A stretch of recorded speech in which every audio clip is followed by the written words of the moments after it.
בהצלחה גם לכם. תודה רבה. תודה. שלום עורכת הדין שירלי אנגלמן. שלום.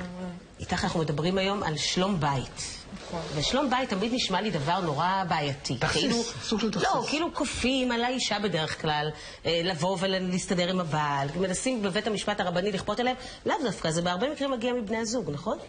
היום מה שאני רוצה לדבר זה על נושא של הסכם שלום בית ולחילופין גירושים. זאת אומרת, זה לא מה שאנחנו מכירים שלום בית בבית הדין הרבני, כאשר אחד מבני הזוג רוצה להתגרש. וירטואלי, מה שנקרא, שלום בית וירטואלי. והצד השני מבקש שלום בית, לפעמים ממקומות אמיתיים ולפעמים כתכסיס משפטי. אנחנו מדברים על זה שזוג מגיע לגישור ומבקש לערוך עבורו הסכם שלום בית לחילופין גירושים.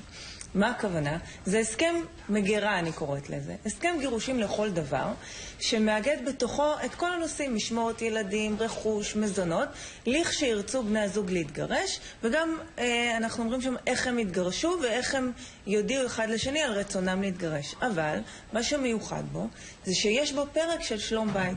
לפרק הזה אני קוראת טיפול שורש לזוגיות. שאפשר לעשות בכלל בסיטואציה כזאת? בהחלט. תסביר. בהחלט.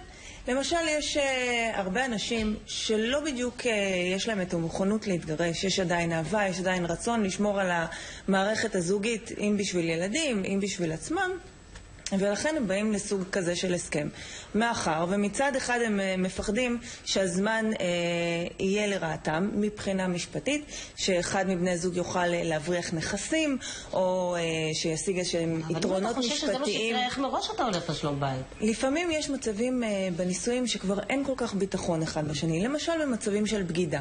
למשל במצבים של הפסדים כספיים של אחד מבני הזוג. והצד השני לא מעוניין להמשיך באותו אופן, אלא רוצה לאגד את הזכויות שלו כאן ועכשיו, להקפיא את המצב הקיים, מין הסכם שביתת נשק כזה. סטטיסטית זה עובד? זה קורה? יש אנשים ששורדים את הדבר הזה? בהחלט. אני יכולה לתת דוגמאות, למשל, אישה בת 50 שפנתה אליי, ואמרה שבן הזוג שלה הפסיד הרבה מאוד כספים, בהימורים, בעסקים, והיא לא מעוניינת בעצם להישאר חסרת כל, לסיים את חייה ערירית ודלת אמצעים.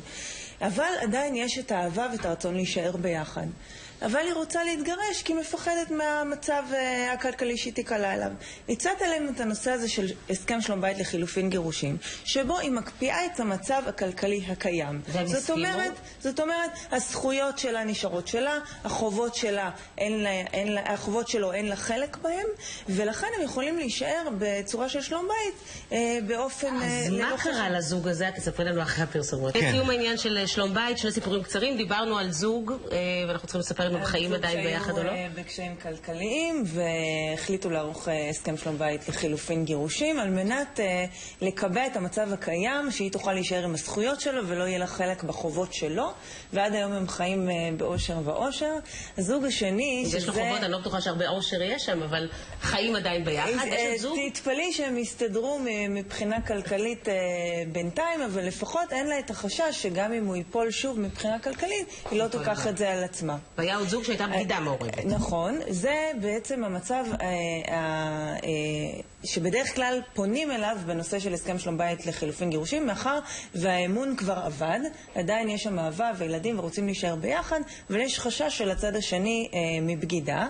פנה אליי גבר שאמר, בגדתי באשתי, זו הייתה מידע חד פעמית, אני מעוניין להישאר איתה, היא אוהבת אותי, אנחנו אוהבים אחד את השני, היא לא סומכת עליי שאני לא אפגוד שוב, והיא מפחדת שזה איזושהי טקטיקה משפטית, נושא של שלום בית. קראתי אליי, ניסינו בהסכם שלום הבית גם להגן את כל הנושא של הגירושים, על מנת שהיא לא תישאר עגונה בעתיד. הוא הבטיח שאם הוא יפגוד שוב, הוא אכן ייתן לה גט תוך זמן קצר. מעבר לזה עשינו ממש טיפול שורש לכל מערכת היחסים שלהם, וככה חידשנו את כל ההבטחות וההצהרות.